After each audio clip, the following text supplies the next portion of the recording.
Jennifer, you ready? Yeah, All good. right, here we go.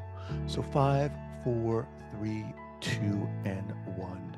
All right, folks, welcome back to the podcast. Very excited to introduce my guest, Jennifer Kenney-Smith. Jennifer, welcome. Thank you. Super excited to be here. So Jennifer is a transformative leader and holistic healer. As a certified yoga teacher, Ayurvedic practitioner, and transformational life coach, she founded JKS Yoga and Coaching to guide others on their journey of self-discovery and healing. Her unique approach integrates ancient wisdom and modern strategies, earning her accolades such as the Woman in Leadership Impact Award 2022 and Best of Ashburn, Virginia Award in 2023. Her mission is to help individuals and leaders align their lives with their core values and achieve profound personal transformation. Yes, I Yes. need that. Yes. So before we get going here, share with our listeners where you're from originally and where you are currently. Perfect. Born in Boston, Massachusetts. My family relocated to Maryland when I was 9 because of a job change for my father. Left the whole family, lost the friends, had to start all over again, which was, I didn't know until recently how hard that was on a child. I was doing money wound work and realized it was from that point Mm. when it was scary. My dad lost his job, money was tight. We had to move, like all the fear, which I didn't know until just recently. But today I live in Northern Virginia and Ashburn, Virginia, specifically, pretty close to Washington, D.C. Awesome. All right, so let's dive in here. How did this journey start for you? A good question. So I was in corporate America, crushing it, if you will, loving the climbing the corporate ladder. I absolutely loved what I did, but found after leaving my ex-husband, pretty toxic marriage, pretty toxic separation and divorce, I dove headfirst into the accolades, accomplishments, and found my worth through my work, which anyone on a spiritual journey knows that's not where we find our worth, but that worked for me. I was a single mom, traveling and doing the things I needed to do to show up for my family. How long ago was this? So I resigned from corporate about a year and a half ago. But this would have been, I was separated in 2012. Okay. So I start having panic attacks. I'm a leader. I have a sales team, and during one of the sales meetings, my leader was unhappy with some choices I had made to support my team for the greater good of the team, and we had an altercation, which included a slam door, a lot of yelling, a threat to my role and my security. It took me everything to get out of the room without crying and grabbed all my things from my desk and I left and I thought I will quit. And I went to therapy uh, because I started having these panic attacks. I'm unsure, I'm insecure, I don't feel safe. And she tells me I should go to yoga so I can learn how to breathe. Um, I was a kickboxer and a runner at the time because if I could beat the crap out of my body, I was good. So I thought she was crazy. And I could only think of yoga as laying on a mat and maybe chanting. And I thought this is absurd. I'll go just to prove to her it doesn't work. Right. I go to yoga. By divine intervention, I sign up for the Vinyasa Power Flow. I know nothing. And the beautiful teacher it's a man who played classic rock and literally mopped me up on the floor with his sequence up and down and over here and just about flips and Cirque du Soleil. And as an athletic woman, I could hardly keep up. The room was hot. The door was behind me. Through down dog, I thought I'll just leave. I'll get, but I couldn't get over all the bodies. So I had to stay. And for the first time in my life, I stopped running.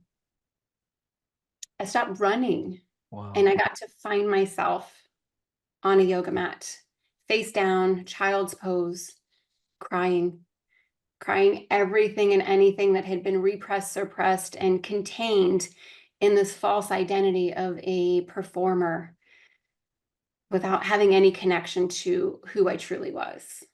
So lifelong running Wow. finally What an stopped. intense, amazing story. I mean, you painted such a picture of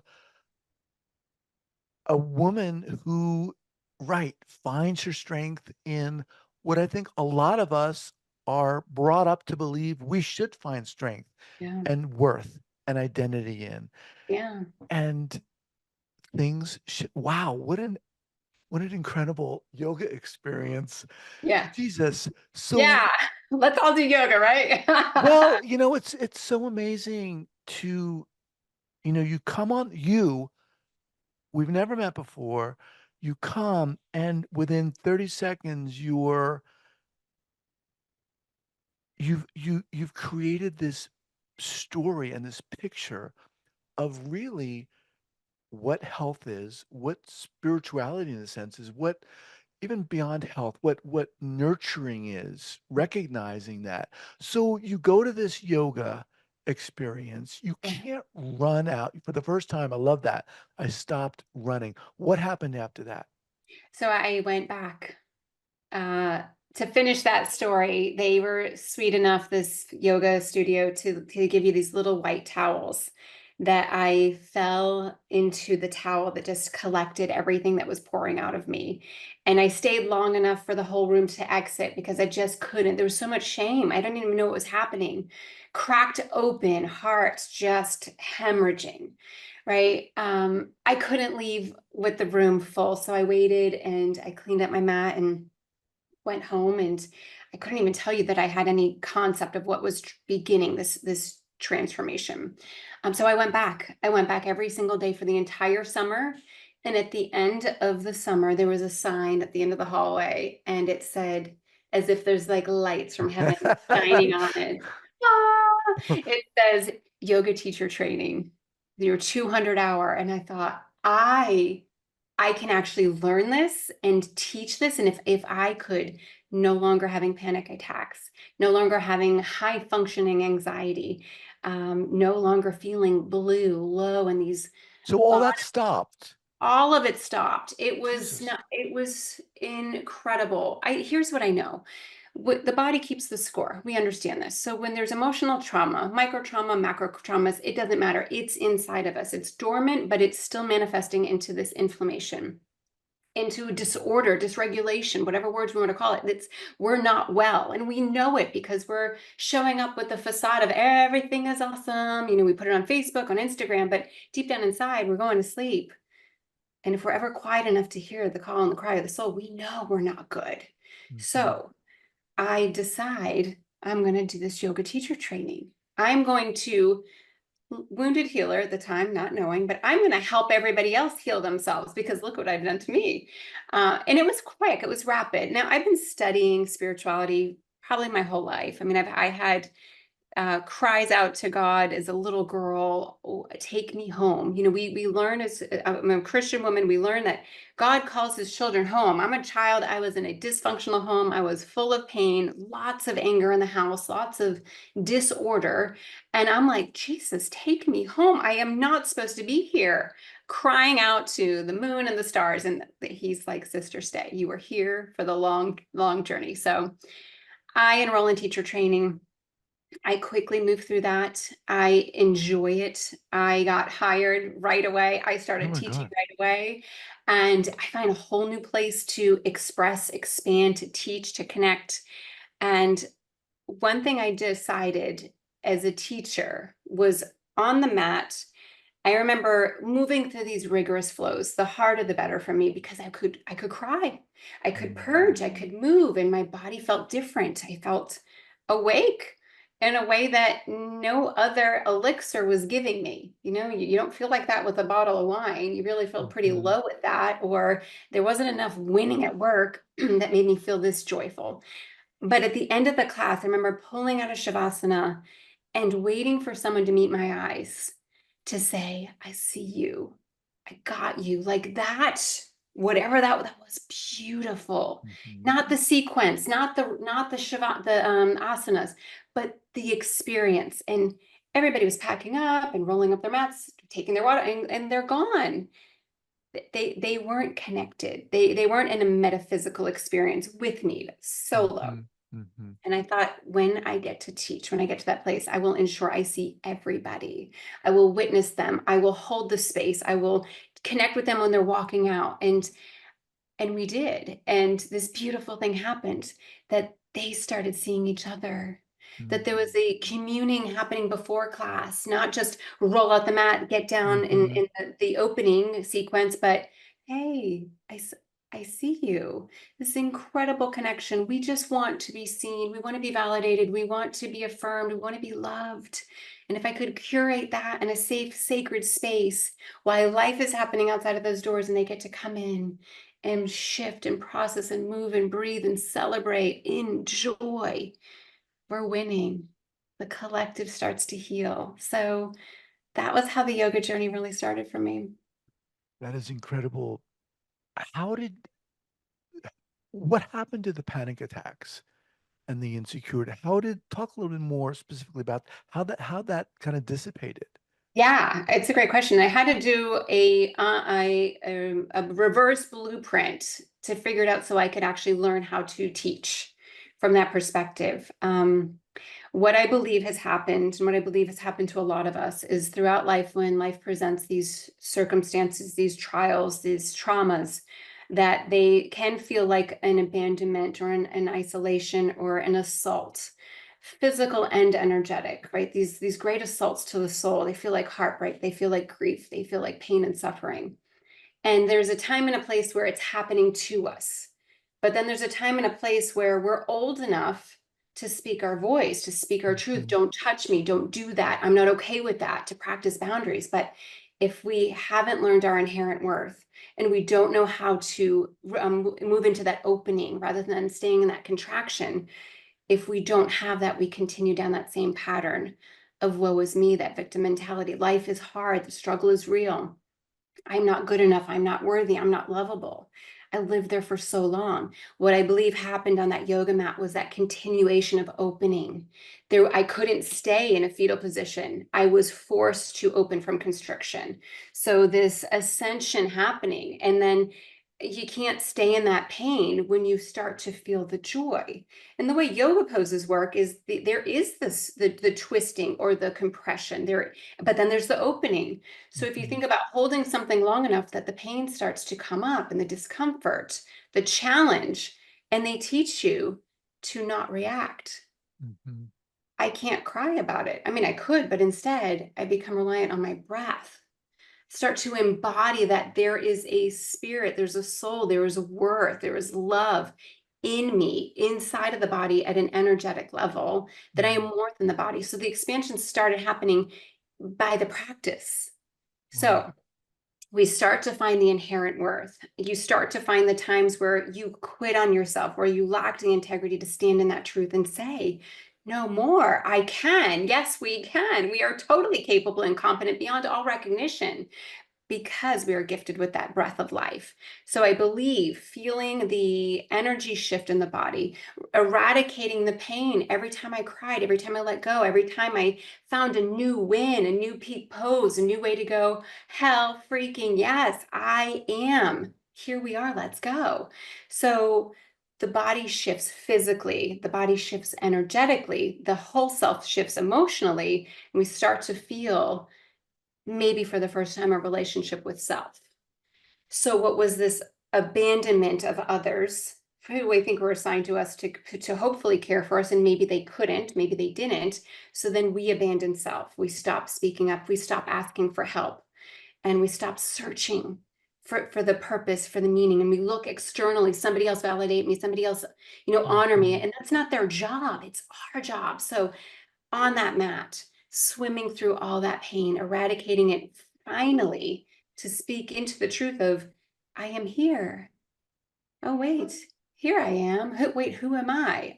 Who am I without all the pain? Spiritual ascensioning happening in real time. And I think there's a violation and an abandonment of God, of consciousness in us, because we forgot. We lost ourselves based on trauma, based on pain, based on, I can't do this anymore, it hurts too much, completely walk away from the self more than the body. And then, oh, by the way, God wasn't there either. Or was he? Of course, God Mhm. is always there. So the reclamation, and it doesn't happen so much as a spiritual identity in that quick succession. For me, first, it was the body, reclaiming who I am in the body, and then starting to make new choices. Well, I want to start to honor, to have a devotion, to have a sacred union. I no longer want to hurt myself or abandon myself or violate myself or to abuse myself. I mean, it was straight up nothing short of abuse, my life from others. And then to me, I hurt myself. I betrayed myself. I had no integrity. I was emotionally bankrupt and morally corrupt until I got on that yoga mat. Jesus. Damn. Yoga. Let me remind everyone I'm speaking with Jennifer Kenney-Smith. All right. So you are very powerful. I mean, you have this powerful energy and you've dialed in your transformation and you're able to just talk about it in such an incredible way. I'm like ready to go get on a yoga mat. Let's We're go. we're gonna have to talk about this after this, but so okay. Um, how did you come to found JKS Yoga and Coaching? How did that come about? Thank you. So the journey continued, this hyper expansion. So I'm teaching yoga. I'm in absolute love. I'm still working full time in my corporate career, which I don't know if I loved it anymore, but I still was very good at it. I've still found a lot of my recognition, my standard of success still there. And the pandemic comes about and closes the doors of the yoga studio. Mm, um, my clients asked, could I teach yoga? And I'm like, no, I'm in the pandemic too. I don't know what's happening. I'm terrified. I'm going to the grocery store with a mask and goggles and gloves too. I don't know what to do. So they pushed me enough that I taught on Zoom. Awkward, awful. I didn't know. I didn't know how my body would be look on camera, and I worked through it because people kept showing up. I taught 90 classes on Zoom for free just to get us through the first 90 days. And there was an outpouring of connection. Then I thought, this is June, could I find space outdoors to bring us back together? And we have a bunch of wineries in Northern Virginia. So I started teaching pop-up yoga at wineries, which was phenomenal. Open space, and they didn't. I mean, 6 feet was still the rule, and but we weren't capped on numbers. So I think we had 50 something people show up to their wow. first outdoor yoga event, and they were buzzing. So Wow. we need to be together, community. We have got to show up to be together. I think isolation is it's a terrible place to live and be. And I think that if we can find a way this is why the yoga community is super special. Meditation, yoga, just go out. Don't do it alone. I mean, I'm on Zoom yoga is okay, but can you reach out and find a community to do it in person? So I'm teaching yoga online. I'm still working. And because of the work, I worked for a company that was going public. We had a ton of expectation. There's a lot of pressure. There was a lot of hiring. There was a lot of firing. It was very fast. It was a lot of hours, 14, 16 hours sitting in this room on this Zoom. And my body started to feel pretty awful. I'm saying things to myself like I'm freaking exhausted. I feel inflamed. I remember putting in my notes in my phone, I don't feel like I'm in my own body. It was Mm, puffy. And I don't know if I really gained any weight. It was just sitting, not moving enough. mm, mm, So I started researching for guides, teachers to heal inflammation. That was the word that kept coming up for me. The sister of yoga, the medicinal side of yoga is Ayurveda. It's called, from Sanskrit, the translation is life knowledge, the knowledge of life. And the belief is from 5,000 years of wisdom, if we can prevent disease, we can truly thrive. Also, the circadian rhythm, how can we honor the earth with our bodies, with our spirit, with the physical, emotional, and spiritual parts of us? How can we get in attunement and alignment with all that's around us and use it as resources and resourcefulness? So I start studying Ayurveda and do my first Ayurvedic detox, and I lose 17 pounds of inflammation. And yes, I tell you what, I am transforming physically, also spiritually and emotionally, because I'm now in a deep honoring of this devotion. The physical yoga and the spiritual yoga I felt incredible, but this is now like a tuning up, Mm. this ascension. And what we get is the gift of when we remove the toxins from the body, we get full prana. Prana gets to move to and through us in all parts of our body. So we have a higher frequency. We are really unlimited in the energy source of no more exhaustion, no more feeling bad. I found I'm in down dog teaching. I step to the front and I rise up to high crescent. And I just about go through my wall because it's this lightness.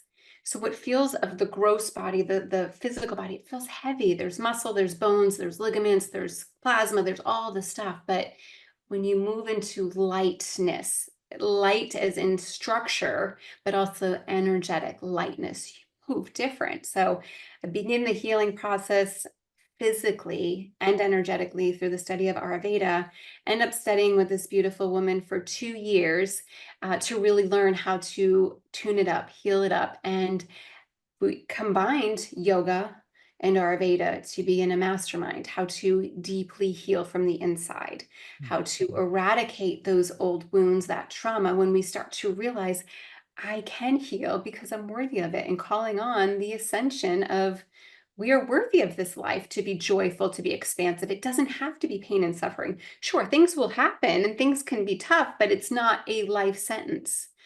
So merge those together and created this incredible coaching program.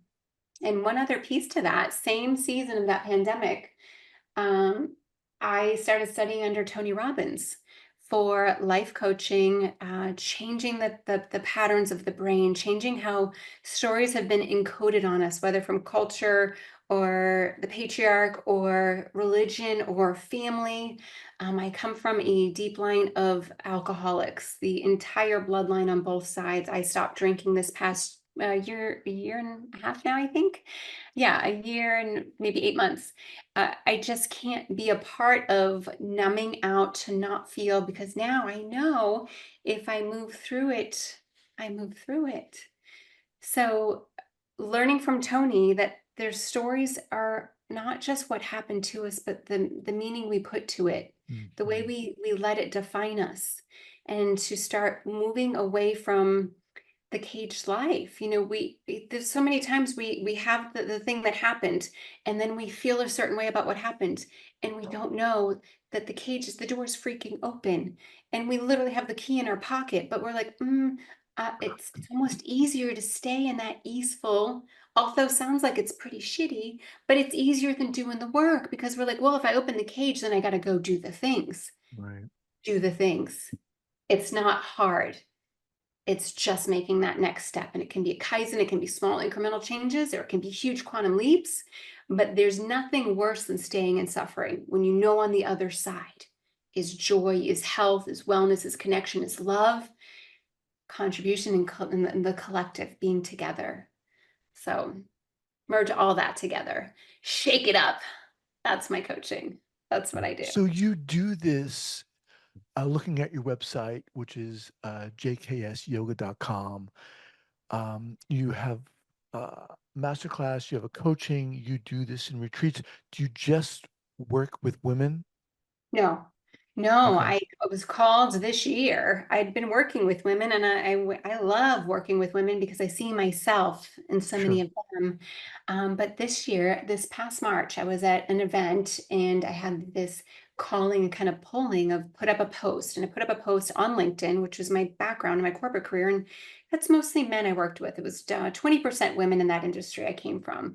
And I hadn't posted the yoga. I thought, so female, my following, so many women. And so I thought, what am I going to put on there that men will relate to? And I just put up a post of why I left corporate and why there was a lot of stuff happening that led up to that. And I was building this on the side too. I just totally felt called. It feels very much in alignment to my purpose and my assignment, my ordained assignment by God. Here is what I'm here to do.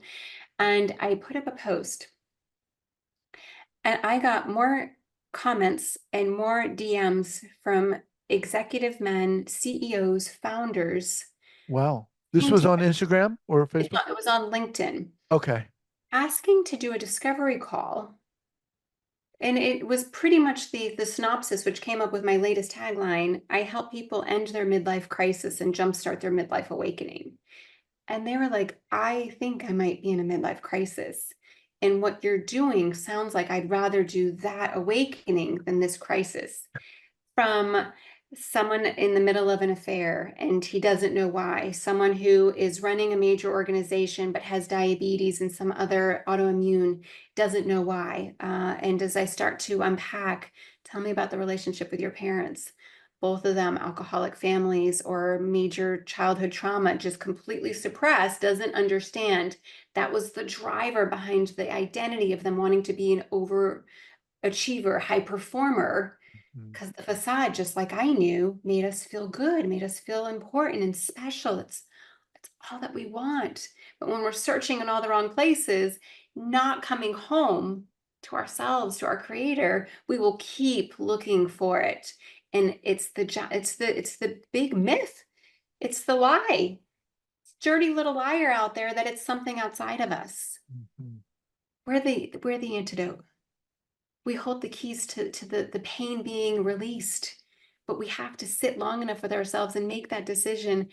I'm going to do the work because I know on the other side of this pain and this facade is my worthiness, is my Mhm. truth. Here I am. Wow. So the men started showing up and it blew my mind. So I created a course for the men, which is similar, but it was still hold the container, the sacred space. And even so, I'm now working with another company similar to me. They offer plant journeys. Plant My journeys. Okay. yeah, plant As in medicine. psychedelic journeys? Yes. Yep. Yep. So they have a concierge business. And I met them through a potential client of mine. And we did a call, and I ended up saying, I love what you're doing. I don't offer that, but I'm curious, would you ever consider having longer integration for your clients where I can teach them these ancient healing modalities? So every day they have a daily ritual. They get to keep coming back to themselves, honoring and shifting in a way that is kind and mindful for themselves, not just going on a retreat, Mhm. not just waiting for the next event, not having to go to Peru or Costa Rica. Like here, wherever they live, they can do this every single day. And they're like, that's interesting. What would you offer? I share with them what my program is. A couple weeks go by, we end up meeting in person. We then meet a CEO, I do, and then I bring him into this conversation and who he does plant journeys for his accelerated ascension. It's very much a spiritual journey for him. And said, we presented, we have two similar but very unique and different offerings. Would you see the benefit of us collaborating together and offering all of it in like a year-long journey? So this is in the works right now. We haven't Wow. made it public yet. But what I'm finding is how men are working through their own trauma, their own healing, their own spiritual awakening and awareness and ascension. A lot of them are finding relief and healing through plant medicine. So there's a lot of ways you can go inward. And what my hope is that we have an offering that you have a safe space and a place to be in commune and connection with all of these beautiful modalities. So you're one never alone. You never feel isolated. You're no Mhm. longer living in that self-abandonment. And to pull that all together with a beautiful offering, which will be coming out soon. And I'll be sure to let you know when we're ready to announce that. Wow. You have an incredible way of articulating what I think a lot of us are experiencing, which is uh, a lack of worth while trying to find that worth externally, right? We spend so much time doing that. And the way you describe it and talk about it and share your own journey is very powerful. Jennifer, what's the best way for people to get in contact with you? Before you answer that, so who would you say, who are you speaking to?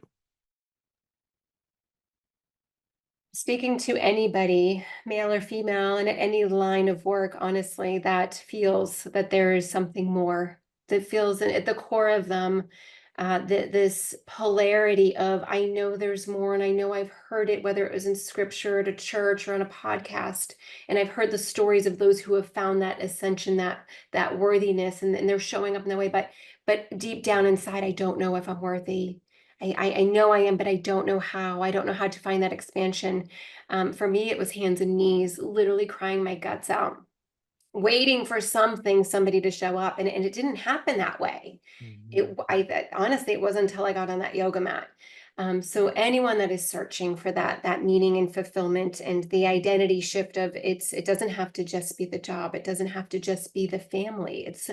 You are so incredibly worthy. And I want to say, I love you. I don't even know you, but I don't even care because I know if your heart is open enough that we all want to feel that love and connection.